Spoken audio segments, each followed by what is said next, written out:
ठंड में अमीर गरीब बहू की रसोई। मैं जानती हूँ मैंने जो कसूर किया है, मैं माफी के काबिल तो नहीं, लेकिन जब तक तुम मुझे माफ नहीं करोगी मेरे दिल से बोझ नहीं उतरेगा।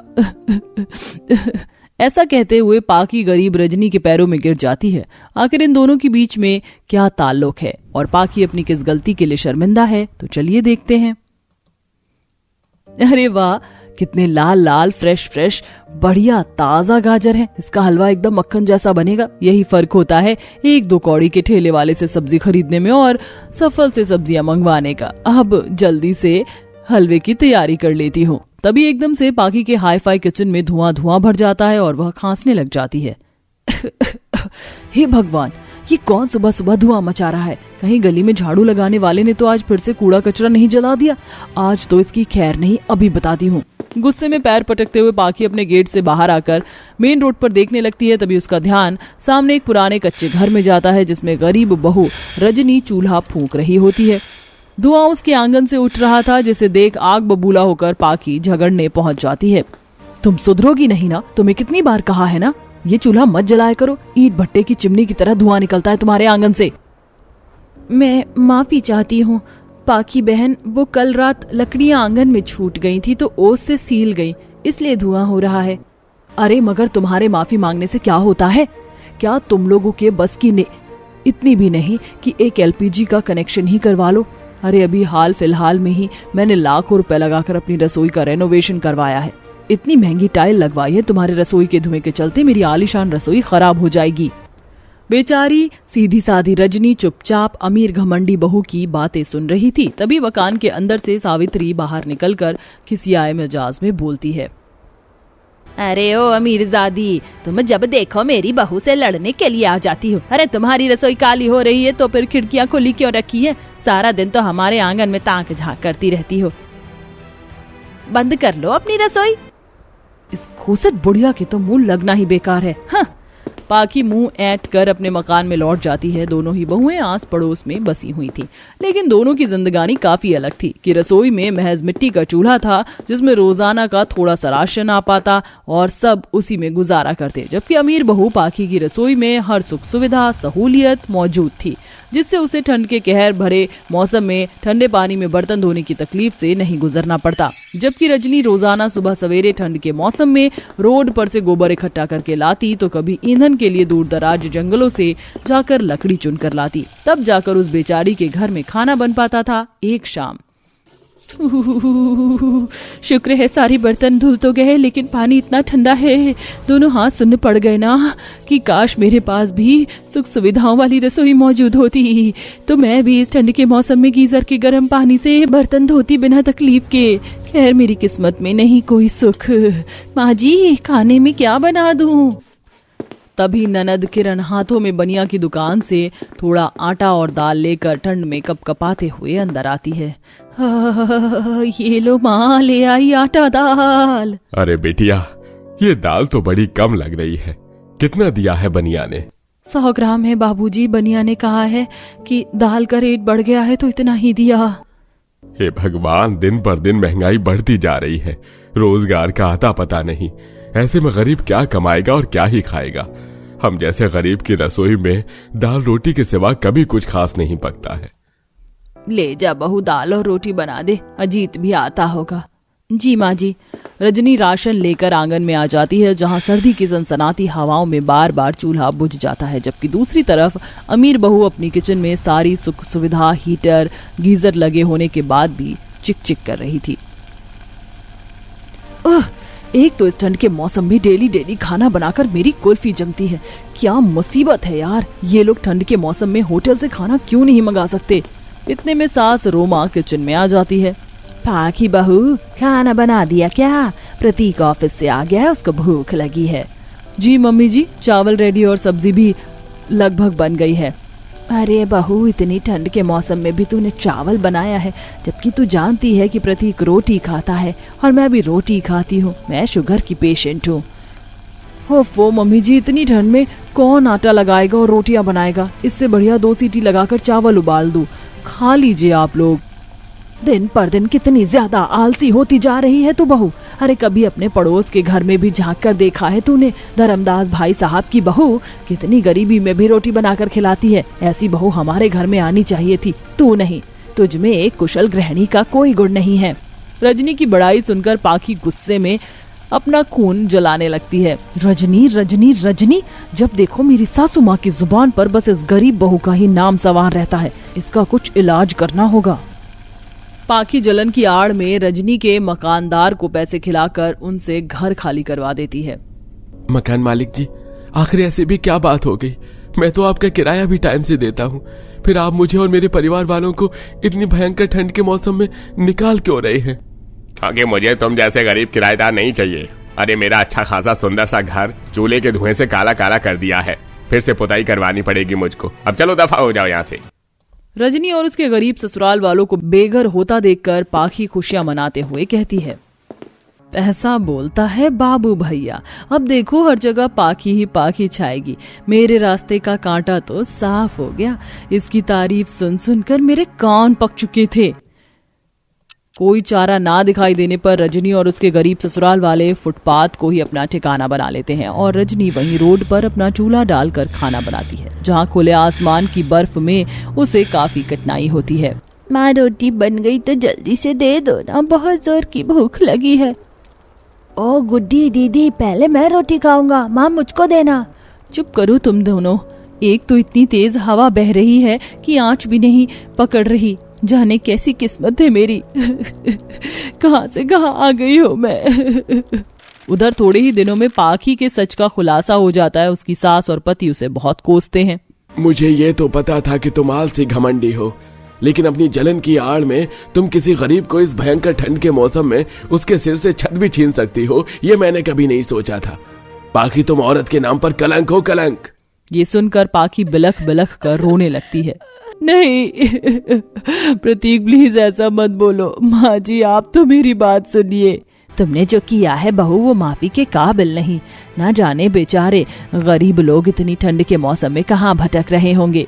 आंसुओं के साथ पाखी गाड़ी में बैठकर रजनी और उसके ससुराल वालों को ढूंढने निकल जाती है, जहां पूरी रोड पर घना कोहरा ही कोहरा छाया हुआ था और एक टोकरी में रजनी सड़क से गोबर उठा रही थी। भगवान की दया से आज काफी सारा गोबर मिल गया। कल जैसे ही धूप खिलेगी तो इसके उपले बनाकर सुखा लूंगी, ताकि सर्दी के मौसम में ईंधन के लिए काम आएगा।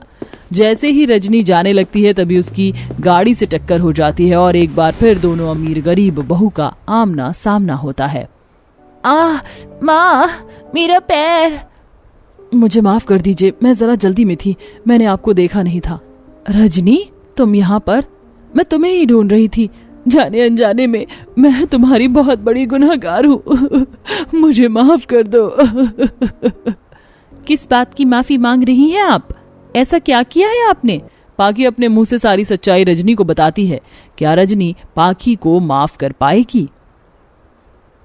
डबडबाई आंखों से रजनी अपना गुस्सा निकालते हुए कहती है, तुम्हारी वजह से मेरे परिवार वालों को इस तरह रहना पड़ा। खैर, मैंने आपको माफ कर दिया, आप जा सकती हैं। तुमने तो मुझे माफ कर दिया, अब मेरी बारी है अपनी गलती सुधारने की। आप सब चलिए मेरे साथ। पाखी उन सबको बिठाकर उनके घर ले आती है, जहां रजनी अपनी रसोई में एक नया चमचमाता चूल्हा और जरूरत की चीजें देखकर भावुक हो जाती है। ये मेरी तरफ से तुम्हारे लिए एक छोटा सा तोहफा। अब तुम्हें धुआं नहीं झेलना पड़ेगा। अंत में पाखी के मन से सारे बैर दूर हो जाते हैं। दोनों बहू अपनी रसोई में जो कुछ भी बनाती हैं वह एक दूसरे के घर मिलकर बांटकर खाती हैं। रश्मि अपने पूरे परिवार के साथ अपनी सहेली के घर जाती है। सबके कपड़े फटे हुए होते हैं। ये देखकर वहाँ आए लोग मजाक बनाने लगते हैं। अरे स्वीटी, तूने गरीब लोगों को बुला लिया।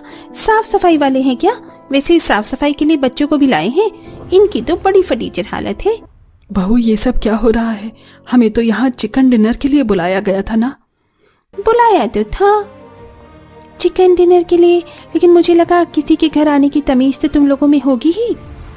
लेकिन तुम लोगों को देखकर तो यही लग रहा है कि तुम लोग बड़े ही बेशर्म हो। मैंने एक बार बुलाया तो मुंह उठाकर आ गए। ऐसा भी तो कह सकते थे ना कि तेरी सहेली के घर पर पार्टी है तो तू ही चली जा, हम गरीब लोग नहीं जा सकते। लेकिन तुम गरीब लोगों को तो ऐसी दावत पार्टी की आस होती है जिसमें तुम कुछ अच्छा खा पाओ। बस स्वीटी, मैं अपने परिवार के साथ जलील होने के लिए नहीं आई हूँ। मैं तुझे कुछ नहीं कह रही हूँ, इसका मतलब ये नहीं कि तू कुछ भी बोलती जाएगी। रश्मि अपने ससुराल वालों की इतनी बेइज्जती आखिर क्यों सह रही थी? रश्मि के ससुराल वाले उसे पार्टी में गए ही क्यों? पूरी कहानी को जानने के लिए हम कुछ समय पीछे चलते हैं। रश्मि और हेमंत एक दूसरे से बहुत प्यार करते थे, लेकिन उन दोनों में जमीन आसमान का अंतर था। तुम ऐसा क्यों समझ रही हो हेमंत? मैं तुम्हें इसलिए नहीं छोड़ सकती कि तुम गरीब हो। मैंने तुमसे दिल से प्यार किया है, और वैसे भी दिल कभी अमीर या गरीब तो देखता नहीं है। तो फिर तुम क्यों हमारे बीच में ये गरीबी की दीवार खड़ी कर रही हो? मुझे पता है तुम मुझसे सच में प्यार करती हो, लेकिन मैं तुम्हें धोखे में भी तो नहीं रख सकता ना। तुम बहुत ही अमीर खानदान से हो, तुमने कभी गरीबी देखी नहीं है, तुम्हें कभी छोटी सी भी चीज की कमी महसूस नहीं हुई। लेकिन हमारे घर में छोटी छोटी चीजों के लिए भी तरसना पड़ता है, हर चीज की व्यवस्था नहीं है। इसीलिए मैं तुम्हें मना कर रहा हूँ कि हम शादी नहीं कर सकते। ठीक है, फिर तुम्हारा यही फैसला है तो अगर तुमसे शादी नहीं करूंगी तो मैं फिर किसी से भी शादी नहीं करूंगी। मेरी जिंदगी में आओगे तो बस तुम ही आओगे, वरना मैं खुद को खत्म कर लूंगी। अब तुम्हारे ऊपर फैसला है कि तुम्हें रश्मि सही सलामत चाहिए या खुद से हमेशा के लिए दूर चाहिए। नहीं नहीं रश्मि, तुम कुछ मत करना, मैं सच में तुमसे प्यार करता हूँ। अगर तुम्हें कुछ हो गया मैं खुद को कभी माफ नहीं कर पाऊंगा। हम दोनों शादी करेंगे। मैं बस इसीलिए तुमसे शादी नहीं करना चाहता था क्योंकि मुझे लगा तुम एडजस्ट नहीं कर पाओगी, लेकिन तुम्हारे प्यार को देखकर मुझे यही लग रहा है कि तुम मेरे साथ कहीं भी एडजस्ट कर लोगी। रश्मि और हेमंत दोनों एक दूसरे से प्यार करते थे और अपने प्यार को, रिश्ते को वो दोनों शादी में बदल देते हैं। शादी के बाद हेमंत रश्मि को अपने घर लेकर आता है और अपने परिवार से मिलवाता है। ये है रश्मि, मेरी धर्म पत्नी। हम दोनों ने शादी कर ली है। हाँ, मुझे पता है आप सबको थोड़ा झटका जरूर लगा होगा, लेकिन हालात ही कुछ ऐसे पैदा हो गए थे कि हमें शादी करनी पड़ी। रश्मि काफी अमीर खानदान से है, इसीलिए उसे हमारे छोटे से घर में दिक्कतों का सामना करना ही पड़ेगा। पर मैं आप सबसे आशा करता हूँ कि रश्मि की सब मदद करें। अरे देवर जी, ये कैसी बातें कर रही हैं? अरे घर में देवरानी आई है, छोटी बहू आई है, हम लोग क्यों नहीं अपनी छोटी बहू की मदद करेंगे? रश्मि, तुम्हारे घर में बहुत स्वागत है तुम्हारा। हमें थोड़ा दुख तो हुआ है, लेकिन तुम्हारी इतनी प्यारी शक्ल देखकर हमारा दुख दूर हो गया है। रश्मि अपने ससुराल में काफी अच्छे से एडजस्ट कर लेती है। कुछ दिनों बाद रश्मि सुबह नहाने जाती है तो पानी काफी ज्यादा ठंडा होता है। अरे यहाँ तो काफी ज्यादा ठंडा पानी है। इस ठंडे पानी से तो नहाना बिल्कुल भी पॉसिबल ही नहीं है। ये ठंडा पानी अगर मैं अपने शरीर पर डाला तो पूरा शरीर ही कागज की तरह गल जाएगा। अब मैं क्या करूं? अपने मायके में थी तो तब तो गीजर था, लेकिन यहाँ ना गीजर है ना रॉड है। रश्मि अंदर जाती है तो देखती है कि उसकी जेठानी चूल्हे पर खाना गर्म कर रही थी। तभी रश्मि खुद से कहती है, अरे हाँ, मैं भी तो चूल्हे पर पानी गर्म कर सकती हूँ ना। पानी गर्म चाहिए मुझे, रॉड या गीजर का नहीं चाहिए। रश्मि चूल्हे पर पानी गर्म करके नहाने चली जाती है। ये सब देखकर लता काफी खुश होती है। हेमंत, तेरी पसंद वाकई में काफी अच्छी है। बहू को कितनी भी परेशानी हो रही है, लेकिन वो किसी को बता नहीं रही और खुद से परेशानी का हल निकाल ले रही है। माँ, ये देखकर तो मुझे भी खुशी हो रही है। मुझे बुरा तो जरूर लग रहा है, लेकिन मुझे नहीं पता था रश्मि इतनी ज्यादा अच्छी होगी। रश्मि को अपने ससुराल में काफी ज्यादा दिक्कत हो रही थी। कुछ दिनों बाद सब लोग ठंड से कांप रहे होते हैं। हे भगवान, ठंड कितनी ज्यादा पड़ रही है और मेरे ससुराल वाले ठंड में ऐसे कांपते रहते हैं। मैं अपने ससुराल वालों के लिए कुछ भी नहीं कर सकती। मेरा मायका होता तो फटाफट से हीटर ले आती, लेकिन यहाँ तो हीटर भी नहीं है। मैं क्या करूँ? रश्मि को अपने ससुराल वालों की ऐसी हालत देखी नहीं जा रही थी, इसीलिए वो तुरंत तसले में आग जलाती है और सबको बाहर बुलाती है। अरे सब लोग आ जाओ, तसले में आग जलाई है, सब लोग आराम से आग सेक सकते हैं। और हाँ, मैं आज थोड़ी बाजार से मूंगफली भी लाई हूँ। माँ, छोटी चाची कितनी प्यारी हैं, हमारे बारे में कितना सोचती हैं।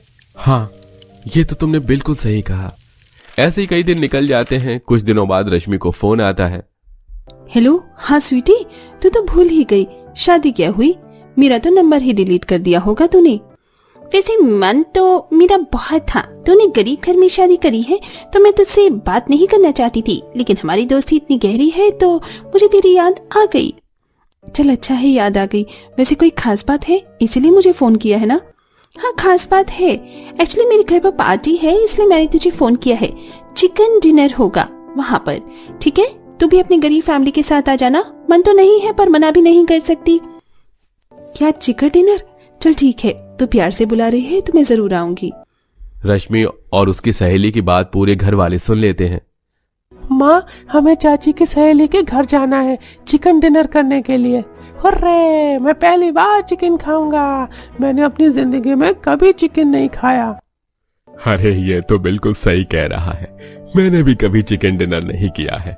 बहू की वजह से ही सही, लेकिन हम सब पहली बार चिकन डिनर तो कर पाएंगे। मुझे भी बहुत खुशी हो रही है ये देखकर कि मेरी पत्नी की वजह से सब लोग चिकन डिनर कर पाएंगे।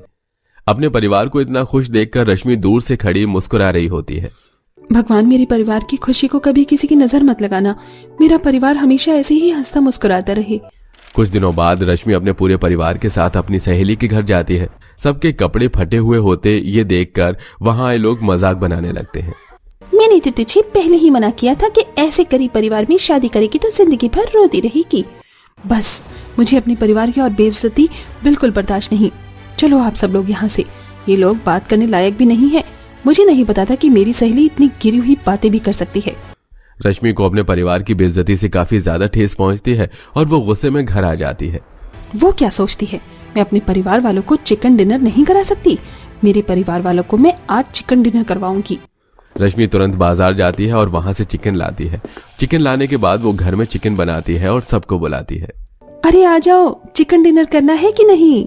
बहू, तो क्यों हमारी भावनाओं के साथ खेल रही है? तेरी सहेली के घर पर हम अपना मजाक बनवा कर आ रहे हैं। ससुर जी, मैं माफी मांगती हूँ कि मेरी सहेली के घर पर मेरे होते हुए आप सबका मजाक बन गया, लेकिन मैंने सबके लिए चिकन डिनर घर पर ही बनाया है। लेकिन वो कैसे बहू? मैं अमीर घर से हूँ, लेकिन मैंने अपने अमीर घर से पैसे नहीं मंगवाए। मेरी कुछ सेविंग्स थी, मैंने उसी का इस्तेमाल किया है। अरे सब लोग मुँह क्या देख रहे हो? चलो बैठो, चिकन डिनर करो। रश्मि सबको चिकन परोसती है और सब लोग बड़े चाव से खाते हैं। वाह चाचा, आपने तो सच में हमें चिकन डिनर करवा दिया। वहाँ से तो हम उदास आए थे, लेकिन आपने हम सबको खुश कर दिया। अरे हाँ, एक आइडिया आया है। मैं अपना क्लाउड किचन भी तो खोल सकती हूँ। ये क्या होता है? क्लाउड किचन घर से ही खाना बाहर बेच सकते हैं, उससे हमें थोड़ी इनकम से भी बेनिफिट होगा। इसी के साथ अब रश्मि घर से ही क्लाउड किचन खोलती है, जो कि काफी अच्छा चलने लगता है। रश्मि पैसे अपनी सास को देती है। ये लीजिए माँ जी, मेरी पहले महीने में ही इतनी कमाई हुई है और ये पैसे आप रखिए और मुझे खुद अपने हाथों से दीजिए कि आज क्या बनेगा। हमें कुछ भी खाना हो वो बन सकता है? हाँ बिल्कुल। बहू, तूने तो हम गरीबों की किस्मत में तारे ही चमका दिए। सच में बहू घर की लक्ष्मी होती है।